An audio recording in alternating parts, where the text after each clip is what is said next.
एक रोचक बात यह है कि सलमान खान को जो भी जमानत मिली है, जो कुछ भी कार्रवाई हुई है, उस पर एकाएक आपत्ति दर्ज होनी शुरू हो चुकी है कई लोगों से।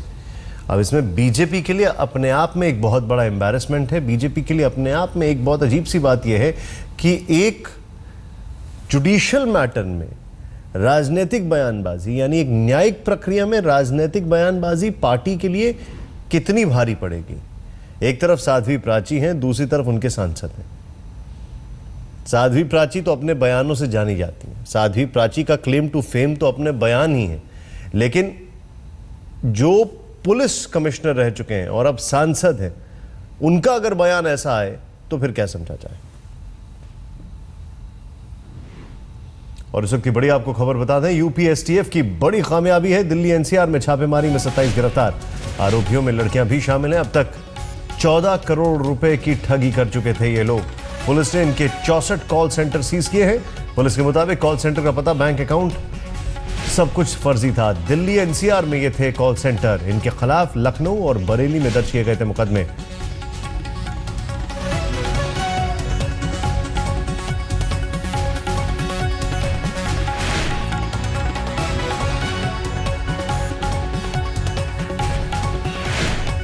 दिल्ली एनसीआर में 27 गिरफ्तार हुए हैं।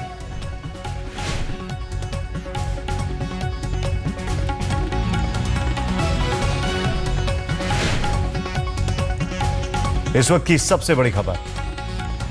और इतना ही नहीं, 14 करोड़ की ठगी के मामले में कामयाबी मिली है यूपी एसटीएफ को। पूरा मामला कुछ इस तरीके से है, पूरा का पूरा एक गैंग चल रहा था, एक गैंग काम कर रहा था जिसका भंडाफोड़ किया। राम किंकर सिंह इस वक्त हमारे सहयोगी हमारे साथ हैं। राम, पूरी खबर बताएं। निशांत जी, तकरीबन 14 करोड़ रुपए अब तक इन्होंने ठगे हैं और इनके पास से एसटीएफ यूपी ने 60 लाख के चेक बरामद किए हैं। तकरीबन 64 कॉल सेंटर को सीज किया है और साथ ही साथ दिल्ली एनसीआर में भी कई कॉल सेंटर्स पर छापेमारी चल रही है। इनका मोडस ऑपरेंडाई आपको बताऊं तो ये लोगों को टावर लगवाने के नाम पर, इंश्योरेंस दिलाने के नाम पर और साथ ही साथ जो एटीएम बूथ होता है उसको लगाने के नाम पर ये ठगते थे। लेकिन इनके जहां जहां कॉल सेंटर थे सारे फर्जी पते पर थे।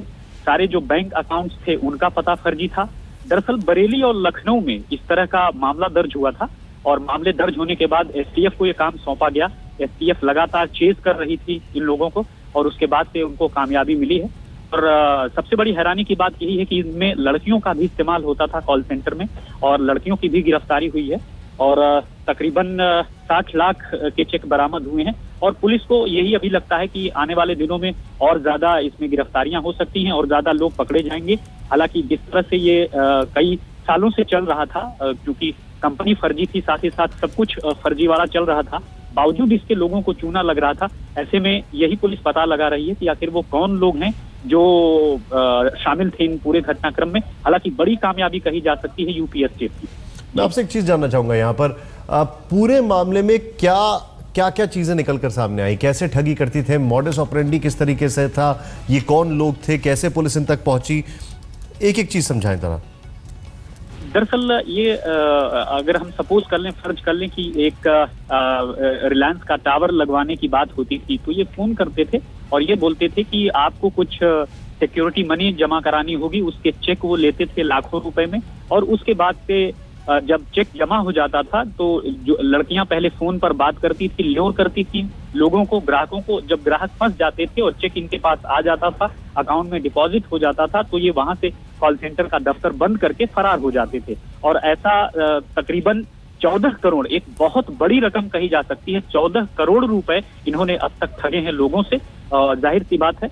और दूसरी तरफ अगर आपको बताऊं तो हॉलीडे पैकेजेस, गैंग का सरगना पकड़ा गया है? जी, गैंग का सरगना भी पुलिस की पकड़ में है और एसटीएफ कुछ देर में इस पर प्रेस कॉन्फ्रेंस भी करने जा रही है। लेकिन एक बड़ी कामयाबी कह सकते हैं निशांत। निश्चित तौर पर एक बड़ी कामयाबी है। बहुत बहुत शुक्रिया इस जानकारी के लिए आपका। वक्त हो गया एक छोटे से ब्रेक का, आप देखते रहिए आज तक।